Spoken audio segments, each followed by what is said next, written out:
When it comes to my vehicles, there's a couple things I hate seeing. I hate seeing hazy headlights, and I hate getting condensation in those headlights. This is the right headlight on my 2009 Tacoma, and you can see there's a little bit of oxidization on the outside of the lens here. So I bought a replacement headlight that I found on a local classified section, but turns out that headlight that I bought wasn't sealed properly, so I was getting a lot of condensation on the inside of the headlight. So what I did is I put the old one back in, and I'm going to show you guys how to get the condensation out and figure out where that leak is on your headlight so that you can fix it yourself without having to buy a completely new headlight. So this is the replacement headlight that I have. And you can see there's not any oxidization on here, but there was some condensation inside of here because it's not sealed properly. So to get the condensation out, what you need to do is pull all the headlights out. You have a blinker here, the main headlight here, and a side marker. I just pull those out and set those to the side. Make sure you don't touch this one. This is the main headlight housing, and if you touch the bulb, it'll actually make it wear out prematurely. Once you have the lights out, what you want to do is just get a hair dryer. You'll put the hair dryer on a low setting, put it into this main headlight housing, and it'll just push air through the headlight and it'll dry the inside of that headlight out. With most headlights, the reason that they start having condensation is because the seal that goes around the headlight is broken somewhere. What happens is the lens of the headlight seals on with some butyl tape to the back housing of the headlight, and it's supposed to stay sealed all the way around, and that's what stops the water and moisture from getting in. But if that seal is ever broken, it's a lot easier for that water and condensation to get inside the headlight. Once the inside of the headlight is dry, we need to figure out exactly where that leak is coming from. So I replaced the blinker light as well as the side marker light, and then I put the dust cap back on, but I flipped it inside out and I left the bulb out. That way I can use an air compressor or my mouth to push air in through this way and figure out where along this edge that leak is coming from. The last thing we need to do before we figure out where this leak is coming from is remove these different vent caps. Now what these vent caps do is they allow the air within the headlight housing to adjust to the change in temperature. That way you don't get condensation in on a regular basis. But if we're pushing air into it, these different vent caps are going to allow the air to come out, so we need to make sure that we plug those. So to figure out where this leak is coming from, I've mixed up some soapy water, just use some dish soap and water, and I'm going to spray that all along the edge of this seal. And then I'm going to push air into it, and I'm going to figure out exactly where that seal is broken, because there will be bubbles coming out from these sides.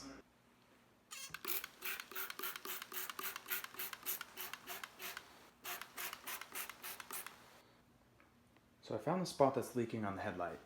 You can see right here, there's some bubbles that are coming out. So what I did is I took a marker and I kind of marked a pretty good area where I could see that I was going to have to seal up. And just by seeing where these bubbles are at, I was able to figure out where the leak was and not have to put a bunch of water inside the headlight. Now that we've figured out where the leak is coming from and where we need to reseal, we're going to make sure we get all of that water out of there just by using some of this duster. You can also use an air compressor if you have one. The interesting thing about butyl tape is it's flexible with heat. So as it heats up, it becomes flexible again and pliable.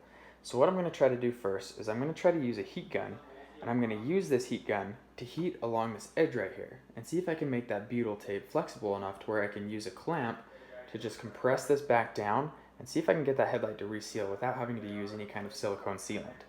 But if that doesn't work, what I can do is I can use some of this silicone, and I can just place that silicone all along the edge right here between the headlight lens and this back housing, and that will do the exact same thing. But if I can just heat up this butyl tape and push it down to where it'll seal, that'll be a lot easier. If you decide to use a heat gun and try this method that I'm using, you want to make sure that you're extremely careful because these heat guns can get very hot. The last thing you want to do is start melting the plastic on the outside of your headlight. So make sure that you're probably about 5 or so inches away as you're heating up this side, and that you're checking it, making sure that it's not getting too hot and that nothing is melting as you're heating that up. So what I'm going to do is I'm going to use this heat gun, I'm going to put it on its lowest setting, and I'm going to start heating up this butyl tape along the edge, just enough to where it's pliable again, and then I'm going to use this clamp right here to clamp that back down and see if I can get that headlight to reseal.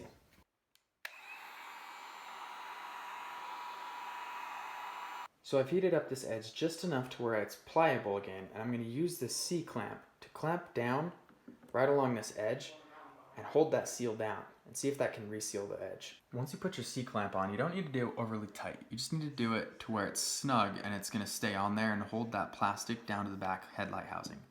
And then what I'm going to do is I'm going to continue to just kind of push along this edge and keep that down. And as that butyl tape hardens up, we'll recheck and make sure it's sealed where that leak was. So the butyl tape is sealed up and I don't see any bubbles along this edge. So I'm hoping that did the trick. But just to be sure, what I'm going to do is I'm going to take this through a car wash. I'm going to reinstall the headlight, take it through a car wash, and then see if that truly is sealed up. So the new headlight is in place.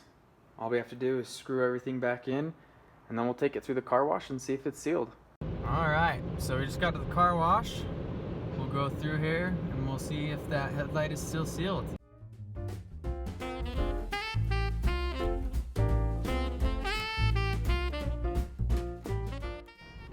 Well, we've made it through. We just got to go through the drying process and then we'll check out that headlight. So far so good. That's the left headlight.